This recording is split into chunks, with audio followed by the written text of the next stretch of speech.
Assalamualaikum warahmatullahi wabarakatuh. Perkenalkan, nama saya Dea Maya Afifa, NPM 1902090178, kelas 2D, Prodi Pendidikan Guru Sekolah Dasar, Fakultas Keguruan dan Ilmu Pendidikan. Di sini saya ingin membuat media pembelajaran mengenai pop-up book. Materinya mengenai IPA. Untuk memenuhi salah satu tugas mata kuliah Strategi Belajar dan Mengajar, dosen pengampu Indah Pratiwi SPD MPD. Nah, saya ingin membuat pop-up book mengenai metamorfosis. Metamorfosis terbagi dua menjadi metamorfosis sempurna dan metamorfosis tidak sempurna. Bahan dan alat untuk membuat pop-up book, metamorfosis sempurna dan metamorfosis tidak sempurna. Ini bahan-bahannya.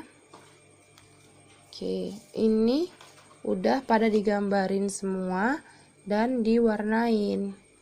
Jadi sudah bisa langsung ditempelkan kepada kertas yang udah dipotong. Ini dipotong ya, sesuai dengan ukuran. Nanti kalau udah jadi, dia jadi seperti ini.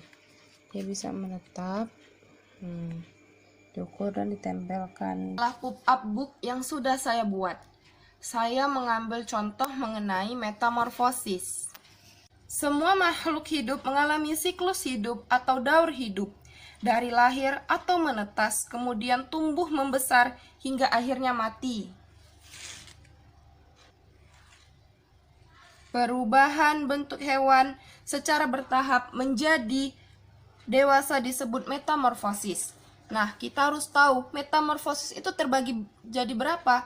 Metamorfosis itu terbagi menjadi dua, yaitu metamorfosis sempurna dan metamorfosis tidak sempurna. Serangga seperti kupu-kupu juga bertelur. Nah, kupu-kupu bertelur pada daun. Kita harus tahu pada daun. Ini adalah daur hidup kupu-kupu. Setelah beberapa hari, telur menetas menjadi ulat atau larva.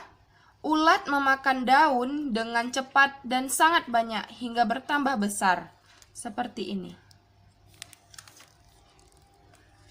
Nah, ulat berhenti makan untuk beberapa saat dan membuat lapisan yang menutupinya.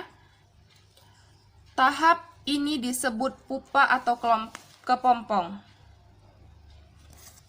Kepompong. Oke, ini dia. Akhirnya dia menetas dan seperti ini.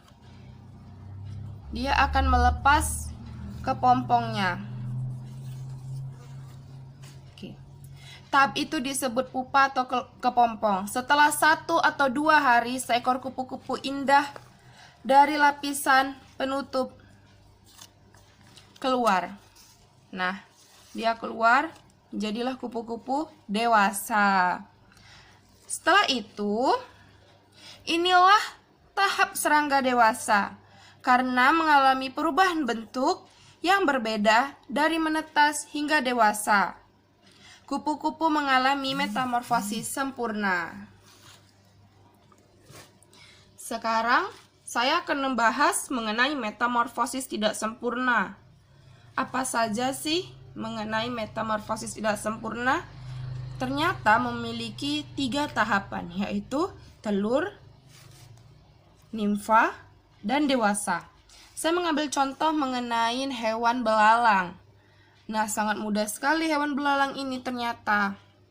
Daur hidup belalang. Nah, belalang tidak menetas menjadi larva. Mereka memiliki 3 tahap pada hidupnya. Ini dia, telur, nimfa, belalang dewasa. Apa sih perbedaannya? Perbedaannya ketika belalang menjadi telur, lalu dia mengalami proses perubahan seperti ini, tetapi ini tanpa sayap. tanpa sayap. Sedangkan perbedaannya setelah beberapa hari dia berubah menjadi belalang dewasa. Anak yang keluar dari telur tampak seperti serangga dewasa dengan ukuran lebih kecil yang disebut nimfa. Mereka mencari makan sendiri dan tumbuh besar. Mereka berganti kulit beberapa kali sebelum menjadi dewasa. Nampak perubahannya ya? Ini seperti masih ada gelap-gelapnya. Warna pada belalang ini mengalami perubahan nimfa ya, tanpa sayap. Sedangkan belalang dewasa ini sudah nampak cerah gitu warna pada tubuhnya. Nah, mereka berganti kulit beberapa kali sebelum menjadi dewasa. Daur hidup yang dialami belalang itu disebut dengan metamorfosis tidak sempurna. Alhamdulillah sudah melihat dan mendengarkan mengenai media pembelajaran menggunakan Pup-Up Book. Kita dapat memanfaatkan Pup-Up Book untuk belajar dan mengajar. Nah, tadi contohnya mengenai media pembelajaran IPA ya, tentang metamorfosis sempurna dan metamorfosis tidak sempurna. Dengan contoh hewan, ada kupu-kupu dan belalang. Terima kasih ya sudah melihat video ini. Semoga dapat menambah wawasan dan pengetahuan kita mengenai Pup-Up Book dan manfaatnya untuk belajar dan mengajar. Saya akhiri dengan wabillahi taufik wal hidayah. Wassalamualaikum warahmatullahi wabarakatuh. Sampai jumpa lagi ya.